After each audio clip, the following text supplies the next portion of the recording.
제가 20살 때 대학교에 들어갔는데 제일 많이 들었던 말들이 선배들로부터 언제 밥 한번 먹자였습니다. 근데 그 얘기를 듣고 들었지만 밥 한번 먹은 적이 별로 없습니다. 근데 제가 모난돌 같은 사람이어서 그런 의례적인 인사를 하는 선배들이 있었는데 그 중에서도 유독 후배들을 만나면 계속 야 밥 한번 먹자 언제 시간 되냐 툭 하면 물어보는 분이 있었어요. 그 형은 언뜻 보기엔 늘 이 후배들을 잘 챙기는 형, 그런 이미지를 갖고 갔습니다. 왜냐하면 만나는 후배들마다 밥 한번 먹자 이렇게 하니까 후배들이 저 형은 참 후배들 잘 챙기는 형이다, 이런 이미지가 저희 동기들 가운데 있었어요. 근데 그렇지 않았습니다. 그래서 제가 참다 그 거짓된 모습을 볼 수가 없어서 하루는 그 형이 저에게 야 언제 밥 한번 먹자 해서 저기 형 선배 잠깐만요 하고 제가 불렀어요. 그때는 핸드폰이 없었기 때문에 제가 수첩을 딱 꺼내서 다음 주 화요일 점심 수요일 저녁이 되는데 언제 먹을까요? 제가 그랬어요. 제 친구들이 있는 데서. 그랬더니 그 형이 굉장히 이상한 놈이다 이런 눈빛으로 저를 보는 겁니다. 그러더니 이런 상황이 처음이었는지라 그 형이 다음 주는 내가 시간 어떻게 될지 모르니까 다음에 한번 먹자. 그 다음 주는 금요일 저녁 괜찮네요. 언제든지 말씀하시죠. 그랬더니 그 형이 다시는 저에게 밥 한번 먹자 하지 않았습니다. 제가 이 말씀 왜 드리냐면 먹지도 않을 밥을 1년 내내 언제 한번 먹자라고 자꾸 말하는 그게 별로 싫었습니다. 왜냐하면 약속을 너무 가볍게 여긴다 생각하기 때문에.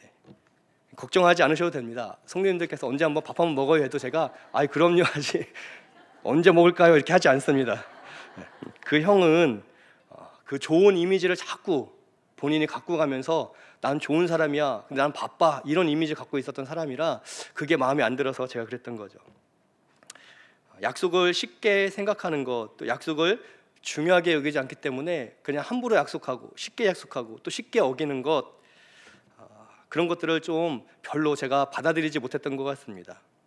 탈무드에 보면 자녀에게 약속에 대해서 이 격언이 하나 있는데요. 탈무드에서 뭐라고 하냐면 자녀에게 무언가를 약속했다면 반드시 지켜라. 만약 지키지 않으면 어린 자녀에게 거짓말해도 된다를 가르치는 것이다 라는 글귀가 있습니다.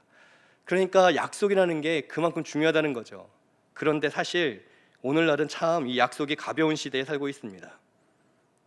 정치인들의 공약은 쉽게 뒤집어도요 다 이해합니다. 우리는 공약 때문에 지지하지만 말씀을 잘 들어야 되는데 민주당이건 또 국민의힘이건 상관없이 모든 정치인들은 거짓말을 잘합니다.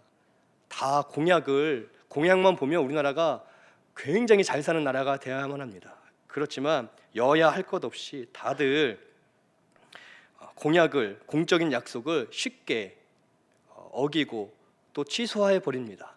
그런데 문제는 그것을 알고 있는 국민들이 이미 그렇게 해도 별 문제 삼지 않는다는 거죠. 왜냐하면 공약 안 지킬 거 다 알기 때문에. 정말 저 사람이 공약을 지킬 거야 라는 마음을 지지한 게 아니라 그냥 지지했던 거지, 공약 안 지킨다고 내가 지지하는 어떤 사람에게서 돌아서진 않기 때문에. 그만큼 사람들은 약속은 지켜지지 않는다, 이것을 이미 내재적으로 알고 있다는 거죠. 사실 사람은 약속을 지킬 수가 없는 존재입니다. 정치인들만 그런 게 아니라 친구들도, 연인들도 마찬가지죠. 사람은 약속을 지킬 만한 힘도 없고 약속을 지킬 만한 굳건한 마음도 없습니다. 마음은 언제나 달라지기 때문에. 제가 주일마다 결단하고 나옵니다. 주일인데 거룩하게 오늘 금식해야지. 근데 점심시간에 어김없이 밥을 먹고 있습니다. 아침과 점심이 마음이 달라지기 때문에. 아침에 나올 때는 그래도 예배 드리는데 좀 금식 하루 해야겠다. 그런데 냄새가 나면 어느새 줄 서 있어요. 왜 그러냐면 마음이 다르기 때문에. 우리가 약속을 해도, 굳건하게 약속을 해도 다음 날이면 마음이 달라질 수 있습니다. 나쁜 게 아니라 우리는 그만한 그렇게 연약한 존재라는 거죠. 마음에도 없는 말을 불편하기 때문에 또는 해야만 하기 때문에 그냥 약속하는 경우도 있습니다. 그리고 그 약속을 잊어버려도 사실은 괜찮습니다. 그게 사람이기 때문에 그렇습니다. 사람은 약속을 다 지킬 수 없는 존재이기 때문에. 근데 바로 이 약속을 오늘 디모데후서에서 1절에서 하면서 시작하고 있습니다. 바울 서신서, 모든 서신서마다 자기를 소개하며 시작합니다. 나 바울은 이라고 소개를 하는데 오늘 자기 아들과 같은 디모데에게 편지를 쓰는데 1절에서 예수 안에 있는 생명의 약속대로 사도된 바울이라고 자기를 소개해요. 이 생명의 약속대로 나는 사도가 되었다라고 분명히 고백하고 있습니다. 생명의 약속은 복음을 이야기합니다. 복음은 기쁜 소식이죠. 여러분 언제 기쁘십니까? 내가 투자한 어떤 주식의 주가가 올랐을 때 기쁘죠.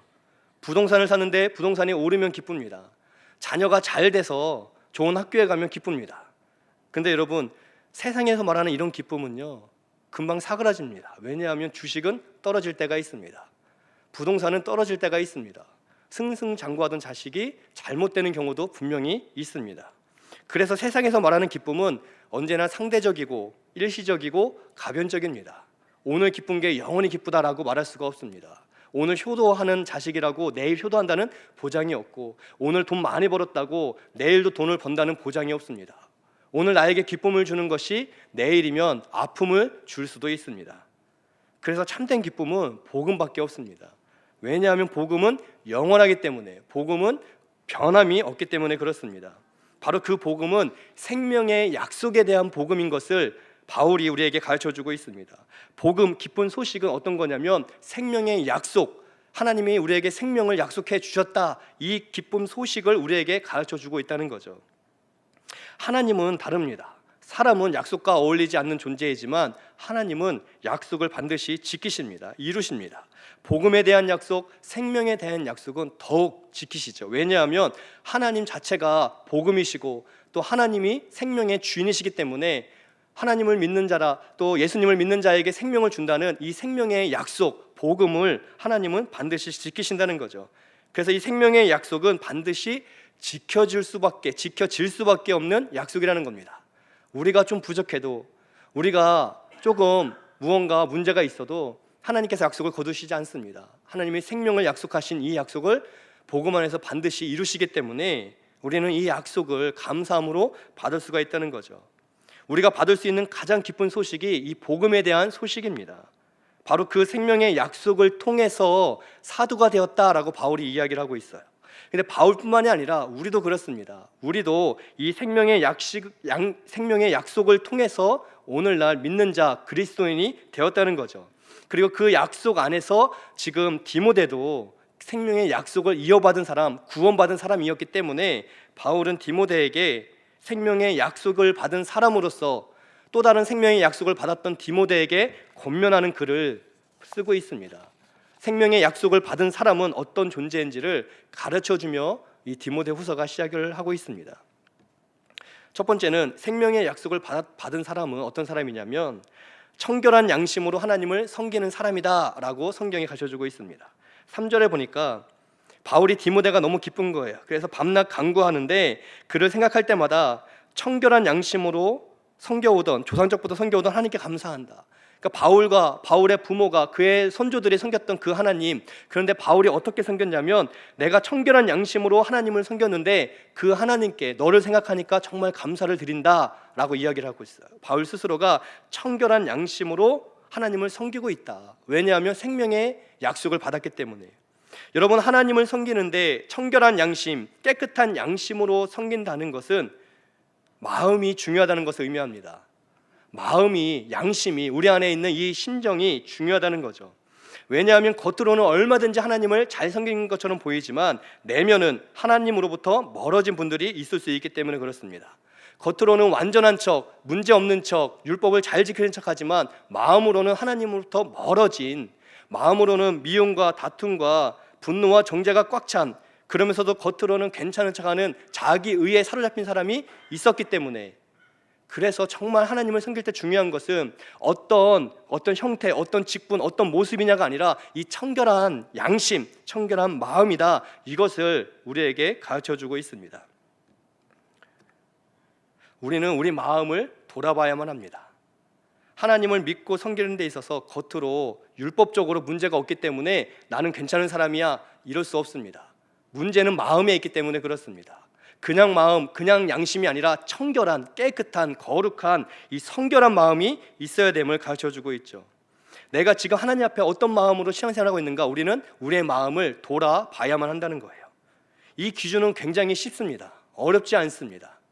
내가 신앙생활하면서 다른 사람들이 우리 어떻게 보는지 모르겠네, 다른 사람들이 우리를 어떻게 평가하겠어, 이런 말이 자주 나온다면 우리는 겉모습에 치우친 신앙생활을 하는 거예요. 근데 우리가 신앙생활을 하면서 하나님 앞에서 지금 우리의 말이, 우리의 행동이, 우리의 마음이 어떤지 모르겠어, 이게 잘 나온다면 우리는 내면을 지금 돌아보며 내면을 가꾸고 내면을 깨끗하게 청결하게 그런 마음으로 신앙생활을 하고 있다는 거죠. 물론 사람들에게 보이는 것도 굉장히 중요합니다. 나는 마음으로 하나님을 잘 섬깁니다. 그러나 이 사람도 싫고 저 사람도 싫습니다. 이것도 문제가 있습니다. 사람들과의 관계도 중요합니다. 사람들과의 관계, 사람들이 어떻게 보느냐도 굉장히 중요하죠. 사람들이 어떻게 보느냐, 어떤 시각 갖고 나를, 우리 가정을 보느냐, 이것도 우리가 염두에 두면서 신앙생활을 할 필요가 분명히 있습니다. 그럼에도 그것보다 먼저 하나님은 나를 어떻게 보시는가, 하나님은 내가 하는 말을, 내가 하는 언행 심사를 어떻게 평가하실까, 여기에 관심을 둘 때 우리는 청결한 양심으로 신앙생활을 할 수가 있다는 거죠. 다른 사람의 눈치와 평판보다 하나님의 눈치와 평판을 신경 쓰는 사람이 더 중요하다고 가르쳐주고 있습니다. 하나님께서는 오늘 우리가 하는 말 한마디, 우리가 품은 마음 하나를 분명히 보고 계시기 때문에 우리의 마음이 깨끗한지 거룩한지 여기에 관심이 있지, 내가 지금 어떤 자리에서 어떤 위치에서 신앙생활을 하느냐, 이걸 보는 게 아니라는 거죠.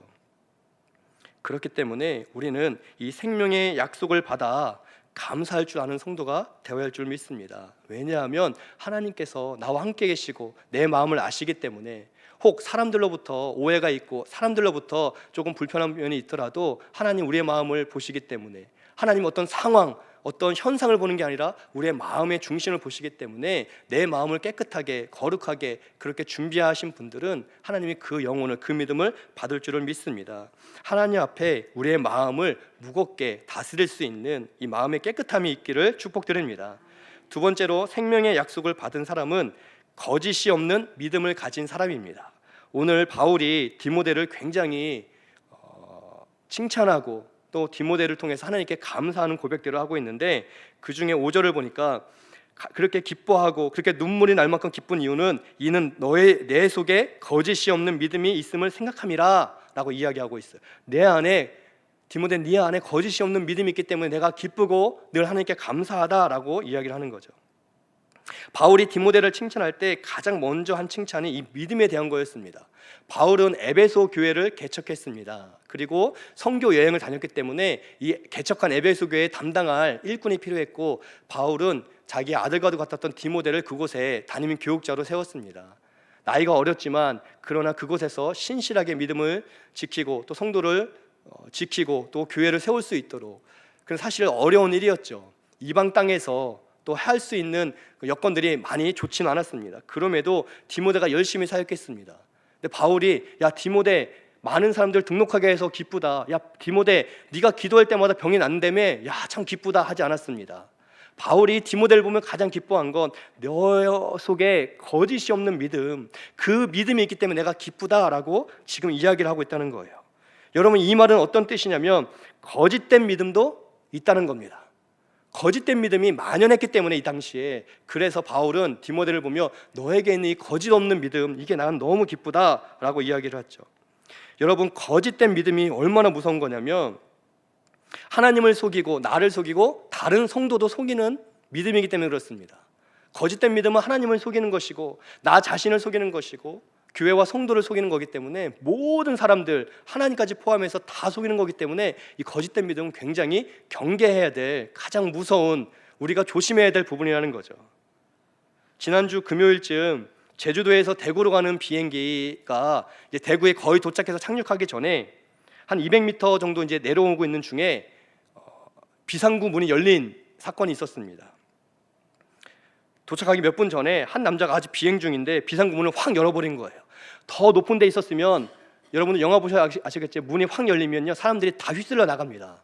그 속에 모든 것들이 다 큰 사고가 날 뻔한 거죠. 그런데 다행히도 몇 분 전에 상공 200m, 300m 그 중간쯤이었기 때문에 다행히도 크게 사람들이 다치거나 뭐 이러지는 않았습니다. 그게 금요일 날 나오고 이제 금요일, 토요일 계속 뉴스에 나오는데요.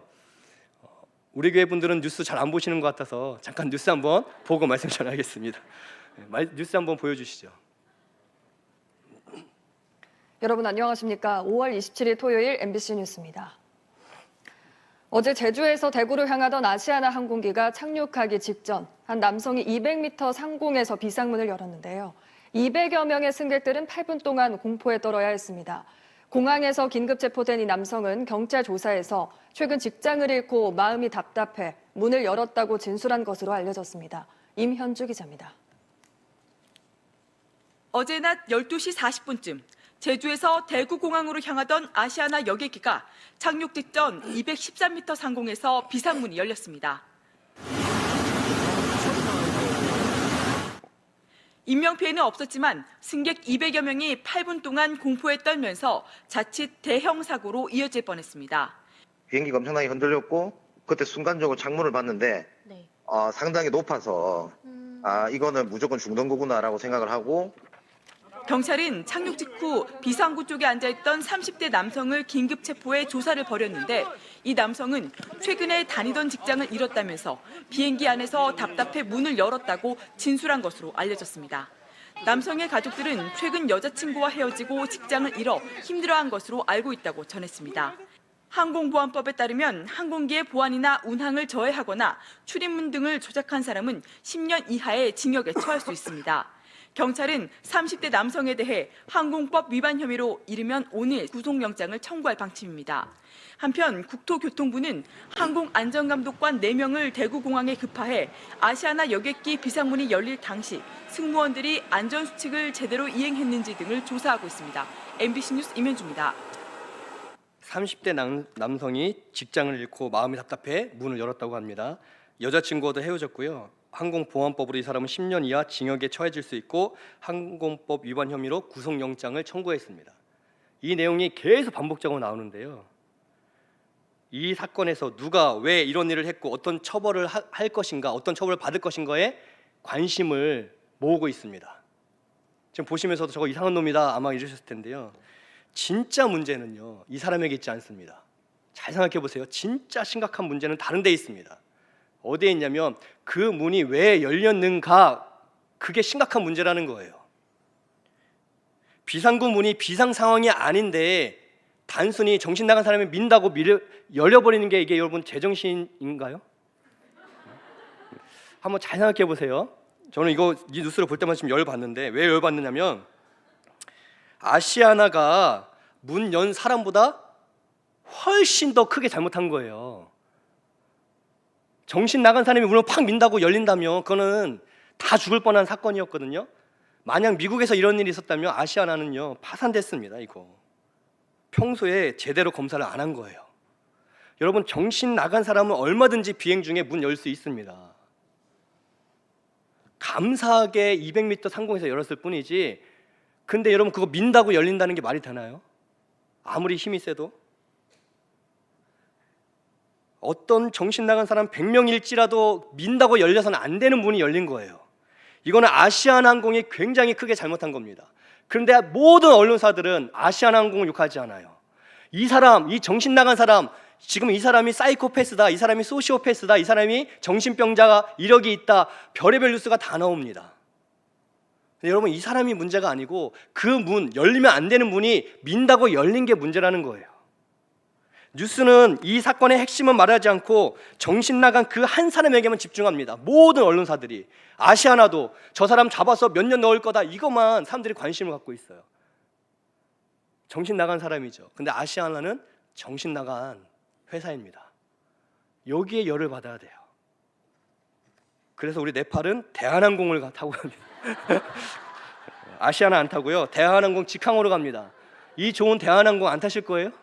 다음 주까지 접수를 할 예정입니다. 대한항공은 땅콩만 조심하면 됩니다. 여러분, 세상에서는요 이런 일은 비일비재해요. 정말 큰 문제가 있는데 이거는 문제가 없는 것처럼 그냥 제껴버리고 별거 아닌 사소한 거를 크게 보면서 야, 이것 때문에 망하겠다, 이것 때문에 죽겠다. 근데 여러분, 그렇지 않습니다. 정말 큰 문제는요 정말 큰 문제로 남아있어요. 작은 거는요 작은 거죠. 이 사람은 불쌍한 사람이죠. 우리가 왜 여러분 뉴스에서 30대고 직장을 잃었고 여자친구 헤어졌다, 여러분 이런 뉴스 볼 필요가 없습니다. 인권이잖아요. 그거 왜 다 까발려져야 됩니까? 이 사람에 대해서. 이 사람은 그냥 잘못한 거에 대한 대가를 치르면 되는 거예요. 거기에서 끝이고, 이런 사태가 생긴 아시아나가 책임을 물어야 되는데 항공법으로 이 사람만 잡아넣겠다, 지금 뉴스에 나오고 있어요. 큰 문제는요 지금 덮어놓고 있다는 거죠. 근데 사회뿐만이 아니라 우리도 신앙생활에서 그럴 수 있다는 겁니다. 신앙생활 하다 보면 여러 다양한 문제들이 있어요. 각각의 문제가 다 있습니다. 신앙생활 중에 문제 없는 분이 어디 있겠어요? 그건 부수적인 겁니다. 되면 좋지만 안 될 수도 있죠. 그건 부수적인 거예요. 근데 진짜 중요한 거는 신앙생활에서 정말 치명적인 거는 내 믿음이 거짓 없는 믿음인가 아니면 이때 당시에 경계했던 그 거짓이 있는 내 믿음이 가짜 믿음인가, 이게 중요하다는 거예요. 왜냐하면 거짓 없는 믿음이어야 구원받을 수 있고 거짓 없는 믿음이어야 하나님 나라를 위해 쓰임받을 수가 있는데, 나는 괜찮은 척, 문제 없는 척, 저게 문제고 이게 문제고 그러면서 나를 감춰두고 있다면 정말 큰 문제를 덮어놓고 있는 거라는 거죠. 거짓 없는 믿음이라는 것은 어려운 게 아닙니다. 그 믿음이 거짓이 없다는 건 참되다는 거죠. 참되다. 그러니까 믿는 대로 말하고 투명하게 그 믿는 대로 살아가는 거죠. 믿는 대로 말하면서 믿는 대로 살아가면 거짓 없는 믿음, 그 믿음이 정말 그의 삶이기 때문에, 그러니까 믿음과 삶이 일치가 되는 거죠. 내가 많은 성경의 말씀을 몰라도 내가 아는 그 한 절의 말씀을 오늘도 붙들고 살아가는 것, 그리고 내가 믿는 바를 고백하고 내가 고백한 대로 내가 살아가는 것, 그게 하나님 보시기에 거짓 없는 믿음이라는 거죠. 디모데가 그랬습니다. 거짓 없는 믿음을 칭찬하면서, 근데 그 믿음에 대해서 구체적으로 뭔지를 5절에 나와 있는데, 이 믿음은 먼저 너의 외조모 노이스와 내 어머니 유니게에게 있었다. 너의 외할머니가 갖고 있었고 너의 어머니가 갖고 있었다라고 이야기를 하고 있어요. 그러니까 지금 외할머니와 어머니를 이야기하는 이유가 있습니다. 사도행전 16장에 보면 이 디모데의 가정의 이야기가 잠깐 나와요. 루스드라라는 곳이 고향이었는데 지금의 튀르키예, 터키 중남부라고 보시면 됩니다. 그 터키 한가운데에 살았던 사람이에요. 유대인이 1세기에 왜 터키 한가운데 살았을까요? 그것도 그 친정 어머니와 딸이 왜 같이 살았을까요?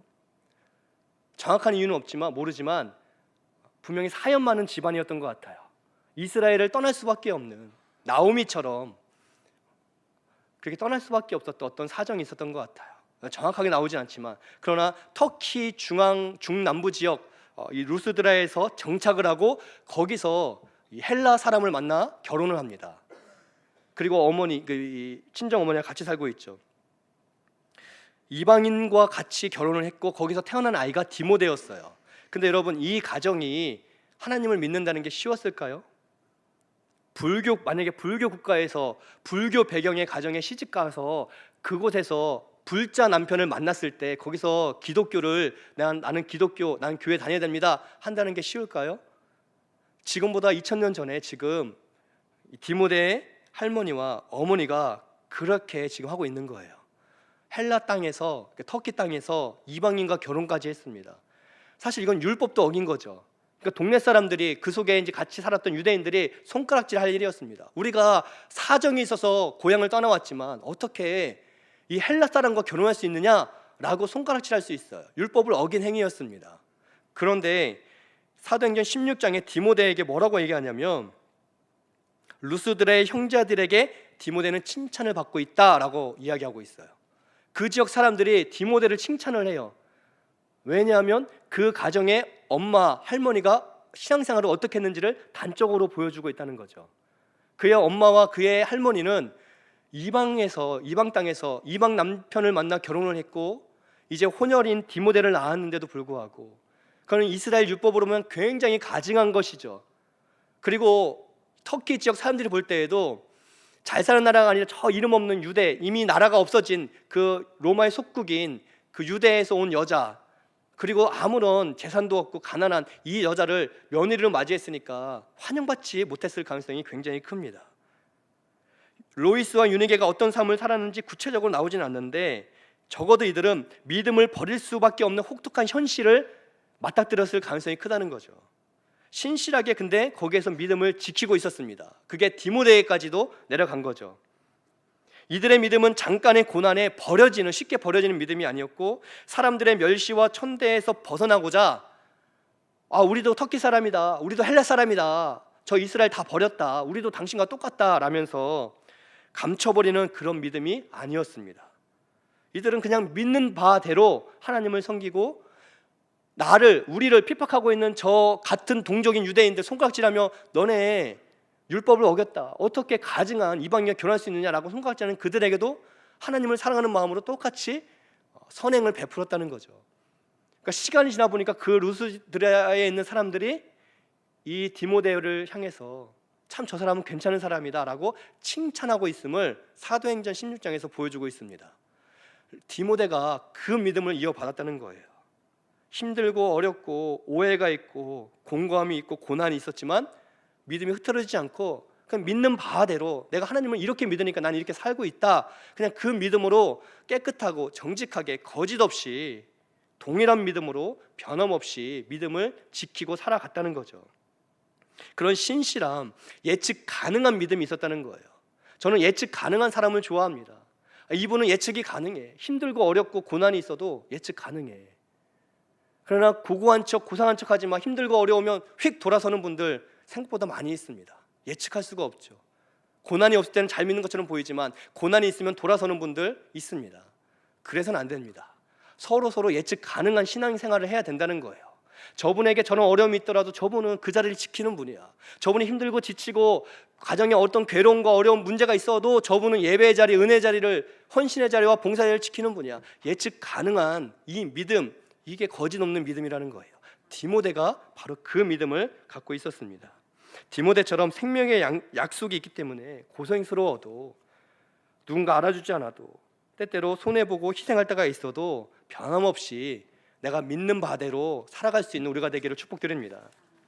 또 세 번째 생명의 약속을 받은 사람은 복음과 함께 고난을 받은 사람입니다. 8절 말씀을 보니까 바울이 이렇게 칭찬한 후에 즉각적으로 이야기한 게 뭐냐면 하나님의 능력을 따라 복음과 함께 고난을 받으라 그래요. 다른 이야기하지 않고 복음과 함께 고난을 받으라. 복음을 통해 생명의 약속을 받았으니까 너도 복음을 증거해라, 전해라, 이 이야기를 하는 겁니다. 증인이 되라는 거죠. 제가 예전에 한번 말씀드렸는데 저와 아내가 뺑소니 차를 목격한 적이 있습니다. 차가 어린아이 자전거를 치고 아이가 다쳤는데 그냥 돌아보더니 슝 가버렸어요. 뭐 설마 그냥 뺑소니겠나 하고 있다가 한 달 뒤에 가보니까 프랜카드가 걸려있는데 자동차가 자전거를 친 언제 몇 시에 그걸 본 사람을 찾습니다가 써있는 거예요. 그래서 우리가 연락을 했죠. 저희가 그걸 봤습니다. 사건 전체를 봤습니다 라고 이야기를 했어요. 그러니까 법원에서 다른 얘기 전혀 없이 당신은 증인이니까 몇 월 몇 시에 나와야 된다, 안 나오면 당신 벌금 얼마다, 이렇게 왔어요. 전 굉장히 기분이 안 좋았습니다. 아니 우리가 좋은 일을 하려고 했더니 너 안 나오면 벌금이, 진짜 그렇습니다 여러분. 그러니까 제가 이래서 사람들이 사건 같은 거 목격해도 신고 안 하는구나 알았어요. 청주 지역이 굉장히 좁습니다. 두 다리 건너면 다 알 수 있어요. 그리고 뺑소니 하는 사람의 성격, 여러분 그거 뭐 제대로 이겼습니까? 그 사람이 뺑소니까지 했는데. 그러니까 보복에 대한 걱정과 염려가 있었죠. 또 같이 한 공간에서 만나야 되는 거예요. 얼굴 보고 말하는 겁니다. 그런데 본 것을 보았다 말할 수밖에 없었습니다. 왜냐하면 이유는 한 가지예요. 보았기 때문에. 그 사건, 그 현장을 보았기 때문에 본 걸 보았다라고 말할 수밖에 없었습니다. 우리가 그 사건을 보았는데 안 본 척 할 수가 없다는 거예요. 아내랑 같이 나아가서 출동을 했죠. 물론 저는 공인이라고 생각을 합니다. 그래서 저는 증언하지 않고 아내만 내보냈어요. 나는 공인이지 않냐. 공인이니까 공인은 냉정해야 되고 당신이 나가서 증언해라. 내가 뒤에서 응원하겠다. 열심히 중보기도 했습니다. 아내가 떨리지 않고 본 바를 말할 수 있도록. 본 것을 보았다 말했던 거죠. 우리를 구원한 예수님, 그 은혜를 알기 때문에 증언할 수밖에 없어요. 때론 손해볼 때가 있죠. 때론 그것 때문에 곤란해질 수 있습니다. 심지어 초대교처럼 고난이 혹 가정 가운데, 일터 가운데 있을 수도 있습니다. 그런데 우리가 경험하고 내가 보고 내가 느끼고 내가 감사했던 그 복음을 전하지 않을 수가 없다는 거죠. 그러니까 복음과 함께 고난을 받는 건 그렇게 어려운 문제가 아니라는 거예요. 왜냐하면 복음이 얼마나 놀라운 가치가 있는지를 알면 고난도 감당할 수가 있기 때문에. 저는 대학교 때 화학공학과를 나왔습니다. 3학년 때 굉장히 어려운 문제 하나가 있습니다. 이미 공개가 돼요. 그 문제는 꼭 나온다 하는 문제가. 근데 왜 공개가 되냐면 푸는 사람이 없기 때문에. 그러니까 교수님께서 틀려라 하고 내는 문제예요.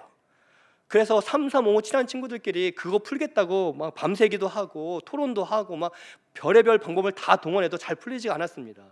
근데 구세주 같은 한 친구가 나타났습니다. 내가 풀었노라 하고 혼자 풀었노라 하지 않고 이것을 복사해서 뿌렸어요. 저희한테 시험 전에. 너희들도 공부해서 이 귀한 기쁨의 소식을 너희들도 누려라. 거의 예수님 만난 것처럼 아멘 하면서 제가 받아서 공부를 했습니다. 친구들이 모여서 막 공부를 하는데 사실 문제가 너무 어려워서 이게 이 풀이가 맞는지 틀린지도 모르겠어요. 그냥 누군가가 한 명도 푼 적이 없는 문제를 이 친구가 풀어서 답이, 구체적인 답이 탁 나왔기 때문에, 뭐 예를 들면 27 이게 답이 딱 나왔기 때문에 이게 맞겠구나 하고서 A4 용지 한 2장 되는 풀이 과정을 통으로 다 외웠습니다. 저만 외운 게 아니라 다 우리 친구들이. 왜냐하면 야, 우리 동기가 한번 사고 한번 쳐보고 다 한번 100점 맞, 이거 만점 맞아보자. 교수님 우리를 틀리라고 낸 문제 우리 한번 다 맞춰보자. 쫙 했는데 여러분 맞았을까요? 틀렸을까요? 틀렸습니다. 딱 한 명 맞았어요. 그 친구, 그 녀석, 그 자식. 그 친구는 정답을 알고 있었는데 저희가 3, 3, 5 풀다가 답을 찾을까 봐 일부러 오답을 뿌려버린 거였어요. 그 친구, 그 녀석, 그 자식이죠. 제가 그 친구의 이름과 얼굴도 지금도 생각납니다. 지금도 불쑥불쑥 그것만 생각하면 화가 납니다. 그냥 혼자 풀어서 맞으면 되는데 혹시 딴 애도 맞을까 봐 오답을 쫙 뿌린 거예요. 세상은 오답을 정답으로 가르치고 있는 걸 제가 그때 배웠습니다. 근데 여러분 이건 끽해야 100점 만점 중에 5점, 10점 덜 받는 거예요. 100점 중에 그냥 5점, 10점 깎이는 정도밖에 되지 않습니다. 이거 틀린다고 큰 문제 없습니다. 그때 조금 열받고 화날 뿐이지 그것 때문에 지금도 밤잠을 못 자고 제가 그 친구를 저주한다면 말이 안 되죠. 그거는 그냥 지나간 에피소드예요. 그것 때문에 제가 뭐 손해를 보거나 그것 때문에 제가 우라통이 터지거나 하지 않습니다. 세상에서 그럴 수 있다는 거죠. 그런데 여러분 구원의 길은 예수님밖에 없습니다. 이 정답을 믿든지 안 믿든지 상관없이 정답은 예수님밖에 없다는 거죠. 우리는 보고 들은 걸 말할 수밖에 없어요. 왜냐하면 예수님이 정답인 걸 알고 있기 때문에. 세상은 오답을 정답이라고 속이지만 우리는 정답을 정답이라고 말할 의무가 있습니다. 답을 아는 사람의 자세라는 거죠. 우리는 정답을 정답으로 말할 수 있는 믿음이 있어야만 합니다. 왜냐하면 누군가 그렇게 했기 때문에 우리가 오늘 예수님을 믿고 구원을 받은 것이기 때문에.